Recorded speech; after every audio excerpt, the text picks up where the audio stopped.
contrast between the FBI's public discussion of the Clinton investigation right before the election and its keeping confidential the Trump investigation. Wasn't that a glaring disparity in how they were both treated? I don't know. I mean, the FBI did, and Mr. Comey did what they did. I was asked to... Yes, they did what they did, and in glaring contrast to how they treated the Trump investigation, which was kept secret before the election, whereas the Clinton investigation was discussed publicly, affecting the outcome. Isn't that correct? I can tell you that the FBI had that information and sat on it for months before they acted in making a public disclosure. Gentleman's time has expired. The gentleman from Texas is recognized for 5 minutes. Thank you, Special Counsel Durham, for your time today. I yield the balance of my time to my colleague from California, Representative Adam Schiff. I thank you for yielding. One of my colleagues on the Republican side of the aisle took issue with my saying that the Trump campaign invited Russian help, received Russian help, made use of it, and then lied about it. So let's break this down. Let's go to invited Russian help. Mr. Durham, you're aware of Donald Trump's public statements along the lines of, hey, Russia, if you're listening, hack Hillary's emails, you'll be richly rewarded by the press. You aware of that? I'm aware of that. And are you aware that Mueller found that hours after he made that plea for Russian help, the Russians, in fact, tried to hack one of the email servers affiliated with the Clinton campaigner family? If that happened, I'm not aware of that. I mean, it could very well. You're not aware of that in the Mueller report? So when you say you're not aware of evidence of collusion in the Mueller report, it's because you apparently haven't read the Mueller report very well. If you're not aware of that fact. But let me ask you about something else. Sure. Don Jr., when offered dirt as part of what was described as a Russian government effort to help the Trump campaign, said, if it's what you say, I love it. Would you call that an invitation to get Russian help with dirt on Hillary Clinton? The words speak for themselves, I suppose. I think they do. And in fact, he said, especially late in summer. Late in summer was around when the Russians started to dump the stolen emails, wasn't it?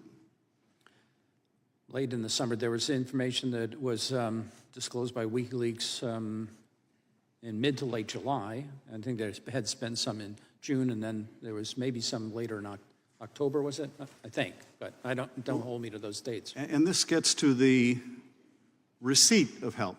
The second thing I mentioned, receiving Russian help. The dumping of those emails, by the way, just as forecast by what Papadopoulos told the Australian diplomat, that is that the Russians would help by leaking dirt anonymously through cutouts like WikiLeaks and DC Leaks. I don't think that's exactly what he told the Australians, but... Well, he said that he was informed that the Russians could help by anonymously releasing this information, right? Release what? By anonymously releasing information damaging to Hillary Clinton, right? Yeah, I mean, I think if you read what's in the cable and what's in the report as to what the diplomats reported was, there was a suggestion of a suggestion that the Russians could help. They had damaging information as to Mrs. Clinton. And by releasing it anonymously, right? And that's exactly what happened, isn't it? I don't. You really don't know? I'm not sure exactly. When you say exactly what happened. Well, the Russians released stolen emails through cutouts, did they not? There were emails. It's a very simple question. Did they release information, stolen information through cutouts, yes or no? Yeah, I'm not sure that... You really don't know the answer to that? The answer is yes, they did. Through DC League's... Well, in your mind, it's yes. Well, Mueller's answer was yes. More important than mine, Mueller's answer was yes.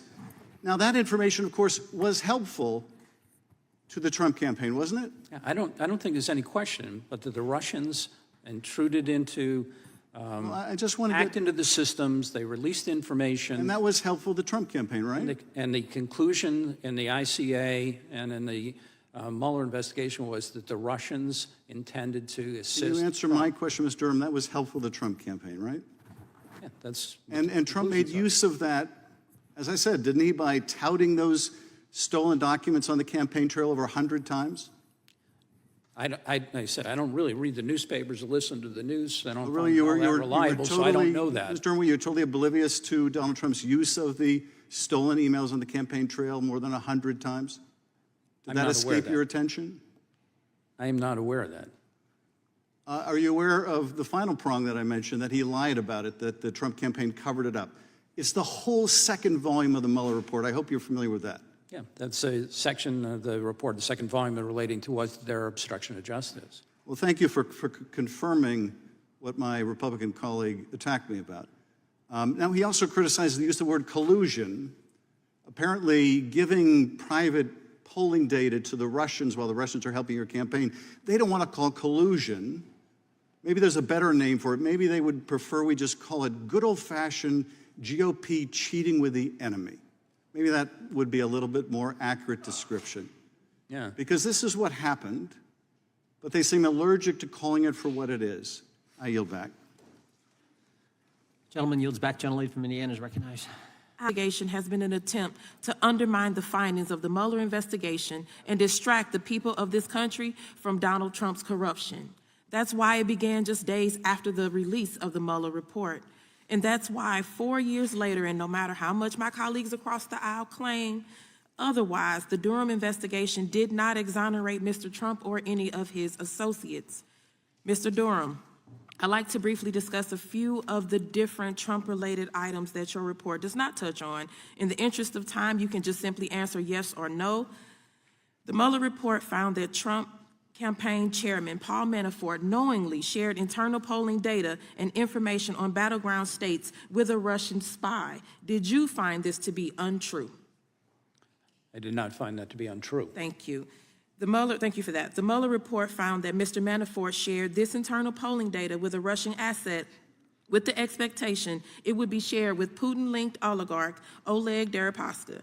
Did you find this to be untrue?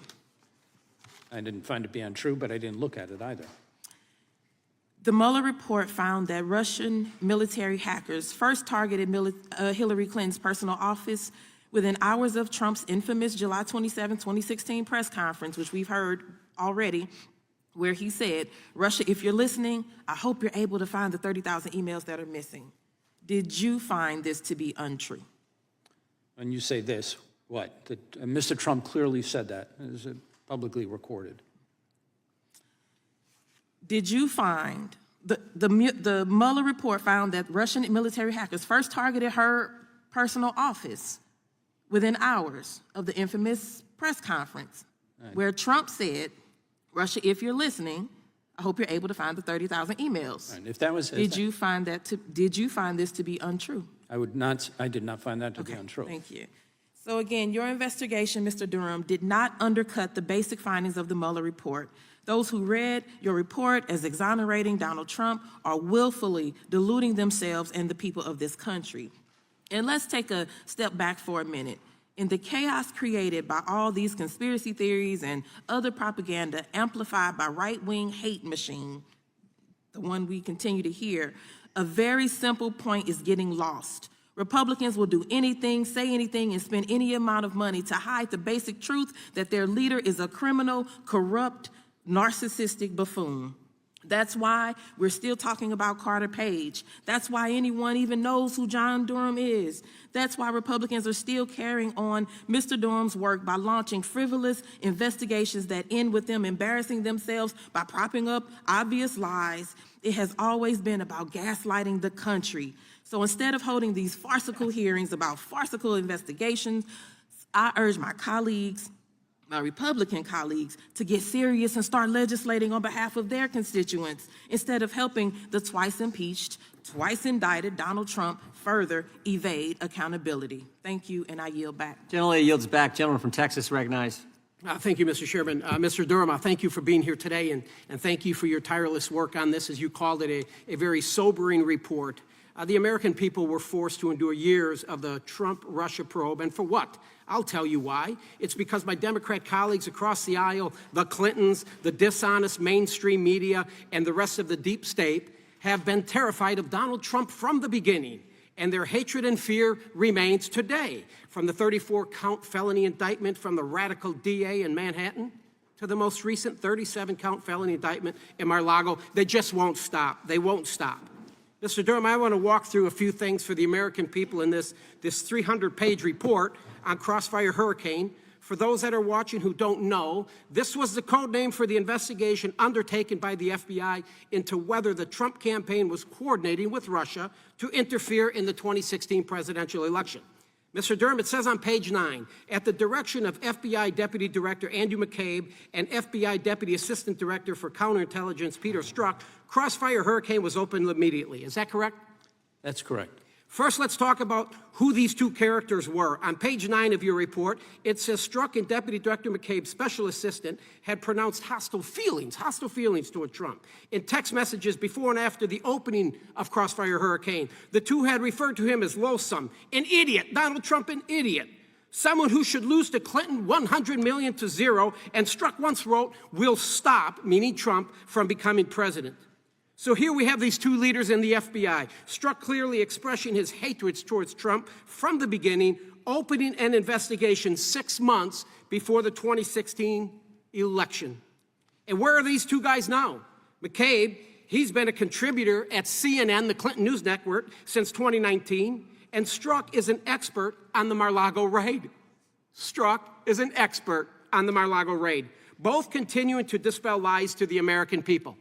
On page 10 in your report, within days after opening Crossfire Hurricane, the FBI opened full investigations on members of the Trump campaign team. The FBI then began working on requests of the use of FISA authorities against Carter Page. Is that correct? That's correct. Folks, let me highlight who this American hero is. Carter Page was painted as an alleged Russian agent. Carter Page served his nation honorably. He was a Naval Academy graduate, and the FBI spied on Carter Page through the use of FISA authority. Sir, do you believe that this FISA warrant against Carter Page was flawed? Yes. Mr. Durham, Section 702 of FISA expires this year, and I'm sure you're familiar with FISA and Section 702. Just for the people listening at home, FISA stands for the Foreign Intelligence Surveillance Act, which was created in 1978. In 2008, FISA 702 was added. Section 702 was created for us to have the authority to spy on non-U.S. citizens, Mr. Durham, we all know that Carter Page is an American citizen who served his nation honorably, and yet the FBI conducted surveillance, including wiretaps, based on falsified information provided by agents in the FBI. Mr. Page was an honest American, innocent man. Mr. Durham, the FBI obviously abused its FISA authority. They went after Carter Page, and it is my intent, and I hope the intent of my colleagues, that we do not reauthorize Section 702 because the FBI cannot be trusted. Finally, I want to talk about Charles Dolan and Mr. Danchenko, who was the main source of the Steele dossier. Dolan had played multiple roles in the Democrat National Committee, Democrat Party. He worked on both Clinton campaigns, Bill and Hillary. He was working with them, friends. On page 15 of your report, it says that in the summer and fall of 2016, Dolan and Danchenko traveled to Moscow in connection with a business conference. The business conference was held at the Ritz-Carlton in Moscow, which, according to the Steele reports, was allegedly the site of salacious sexual conduct on the part of Trump. Parents, if you're watching, earmuffs for your kids now, folks. Put earmuffs for your children. Mr. Durham, was this salacious sexual conduct? What is that? The allegation was that... Okay, don't answer it. I will. Okay. Think about this, America. In the game of politics, it gets dirty and nasty. And the people will say anything to beat their opponent. But this is the government doing it. Even the director of the FBI, Comey, said, it's possible Trump was with hookers peeing on each other. Christopher Steele said an infamous Trump pee tape probably exists. Alleged pee tape incident was the only sex Trump party in Russia. You want to irritate the suburban mom at home? 5 months before an election, tell them the Republican leading candidate is peeing on prostitutes. We are aware of the member of this committee having an alleged affair with a Chinese spy, I refer to as Yum Yum, but this is a new low for anyone, and I would hope Mr. Swalwell would agree with me. Imagine if somebody would have said and taken it this step further, Mr. Swalwell was peeing on Yum Yum. Time of the gentleman. It's unacceptable. This has got to stop. The FBI needs to... Time of the gentleman has expired. I yield back. The gentleman... Mr. Chairman, I ask that the last comments be stricken. Talking about general decorum. They do cover statements about members of the committee and members of the House. And I've admonished the gentleman, he should watch what he says, just like other members should watch what they say about the former president of our country. The gentleman from Maryland is recognized for 5 minutes of questioning. The former president is not a member of the committee. I know that. Protected by the House rules I understand that that. govern these kinds of statements. I understand that. Gentleman is recognized for 5 minutes to question the witness. Well, Mr. Durham, good afternoon. Appreciate you being here. Although I'm sure, as you expressed earlier, there are probably other places you'd rather be. I did want to follow up on your prior testimony about the trip that you and the Attorney General Barr took to Italy. And I wanted to ask you to elaborate on that. I take it that was at the point prior to you becoming special counsel, but not by much. Is that right? It was prior to that. I think it was a while before. The dates I've got, just to help out, August 15 and September 27th, 2019. Does that sound about right? Yeah, and I was appointed special counsel in October of 2020, so more than a year before that. Okay, and why did you go on that trip? You know, I want to be careful as to what I'm authorized to say here, speaking outside the report, but I think members are probably aware of the fact that there was a particular person who supposedly had provided or had made statements to Papadopoulos. And Papadopoulos, not when he talked to the Australians, but when he was interviewed by the FBI, attributed information he had to this particular person who was a European. There was reason to believe that that person was in Italy or had been in Italy. All right, and let me ask, just to follow up on that, why did the Attorney General come with you to investigate that? This is my understanding. And I mean, these weren't communications I had, but the Italian authorities wanted to deal with the person at an appropriate level, not with me. And so that's what that was about. That's my understanding. All right, but was it unusual for the Attorney General of the United States to go on trips to interview witnesses, whether overseas or even domestically? Yeah, he didn't, to my knowledge, the Attorney General didn't interview any witnesses. My understanding was that in accordance with what the Italian authorities wanted, he was going to did go over, and introduce me to them so that they would work with us to see if they could be of assistance in our locating a particular witness. All right, so he personally traveled to Italy in the pursuit of this investigative lead? In opening the door for our group To pursue an investigative lead. Yes, All right, and then you said you'd been at the Department of Justice for 40 years? I have been. All right. Do you recall the Attorney General of the United States ever taking a step like that to travel overseas in pursuit of a lead in an investigation? You know, I don't know. It may happen all the time. I can only talk by my experience. This is the Fair enough. And I take it that whatever investigation was done over there in Italy didn't lead to any type of prosecution or convictions in your investigation. That's correct. All right, I want to yield the remainder of my time to Mr. Schiff. Mr. Durham, did you seek communications pertaining to someone named Mr. Bernard from a federal district judge?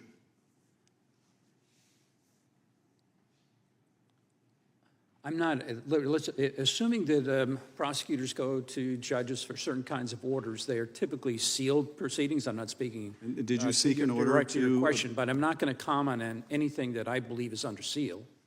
Did you seek a court order to obtain personal communications pertaining to Mr. Bernard? I'm not going to speak beyond the report on that point, and I'm not going to violate any sealing orders. I don't think it violates any sealing orders to tell us if you sought personal communications by court order.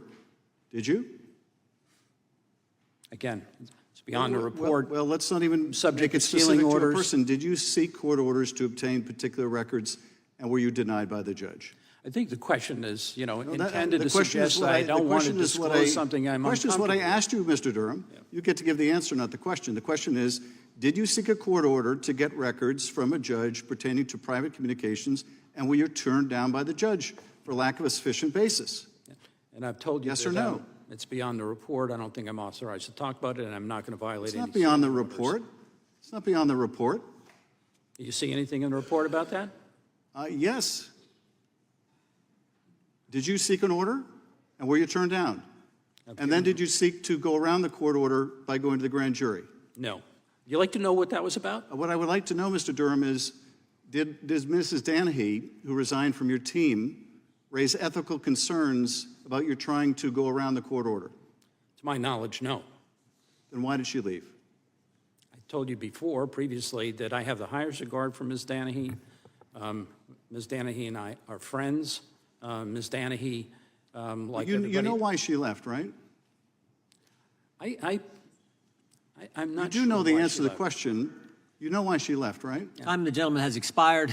The chair now recognizes... Mr. Chairman, if I might ask unanimous consent to offer Sure. 2 articles for the record. The first is by Charlie Savage, Adam Goldman, and Katie Benner, How Barr's Quest to Find Flaws in the Russian Inquiry Unraveled. Objection?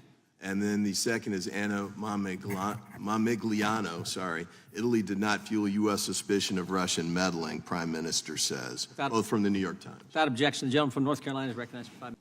Nothing in the report that I've heard so far today or that I've read exonerates Donald Trump. You didn't find that his campaign did not overtly flirt with Russia. You didn't find that he did not attempt to overturn the 2020 election. And you also cannot exonerate Donald Trump for the things he does in the future, obviously. Just as you cannot control the agenda of Congress or what we do here in our hearings under Chairman Jordan. And now, Mr. Durham, I don't necessarily agree with the origins of your investigation nor the conclusions that you reach in the report, but I do absolutely respect your position as special counsel and the actions of the DOJ as an independent entity. So, Mr. Durham, I think it's really important for us to establish, do you agree that it's important for the Justice Department to be independent from the rest of the executive branch? Yes. And it was obviously the Department of Justice plays some role in connection with the but must be Executive Department independent. decisions. Must have some independence. Right. And it was important to you that Attorney General Garland did not interfere with your special counsel investigation, correct? Correct. And in fact, as we mentioned earlier, you thanked him for giving you the latitude to operate without his involvement or interference, correct? But Donald Trump has consistently eroded the barrier between the DOJ and the rest of the executive branch. And during his administration, Trump interfered in Mueller's prosecutions, such as when he criticized Roger Stone's sentencing recommendations as, quote, horrible and very unfair, which resulted in the DOJ overturning its recommendation, and all 4 career prosecutors handling the case actually withdrew within hours of that decision for ethical objections. Are you familiar with the Roger Stone sentencing recommendations? You follow that at all? I'm sorry, the Roger Stone sentencing recommendation? Yes. No. I mean, I know there was one made, but I don't recall what it was. Okay, so regardless of the sentencing recommendations, is it appropriate for any president to interfere with a special counsel's prosecutions? No, the special counsel is supposed to be independent of the Department of Justice. That's right. Not appropriate. Never appropriate. And Donald Trump has promised to do more of this if he's reelected. He has said it publicly on numerous occasions. So, Mr. Trump, should the DOJ continue to operate independently from the president, again, any president? Yes or no? I'm sorry, can you just repeat that one? Should the DOJ continue to operate independently from the president? Yes or no? Yes, the Department of Justice should operate independently. Thank you, Mr. Durham. And as I said, Donald Trump has made it clear that if he is reelected, he wants to use the DOJ to go after his political enemies, regardless of the facts. And he has shown that he is willing to dismantle American democracy if it will put him on top. He has demonstrated his willingness to do this as president, and he's promised publicly to continue to do this if he is reelected. Taking apart our institutions is a refrain that we have heard over and over again from some of my Republican colleagues. And we even have seen a subcommittee created under Chairman Jordan that is essentially tasked with rooting out examples of our government being weaponized, and that those branches of government and those those agencies within government that are trying to hold people accountable should be dismantled. And I think they're essentially being accused of weaponizing specifically because they're choosing to hold people accountable. I find that deeply disturbing as an American, and I think we all should be alarmed by this trend. I yield back. Gentlelady yields back. Gentleman from Texas recognized. Mr. Chair, if I could, I have some documents to ask to You do it be... real quickly. They're going to call votes. We want to get moving. Yep. I ask unanimous consent to enter into the record William Barr's February 6, 2020 Objection. letter. And I ask unanimous consent to enter into the record order number 4878-2020 from October 19, Without objection. 2020. Thank you, Mr. Chair. Gentleman from Texas. Mr. Chairman, can I just add one thing? Sure.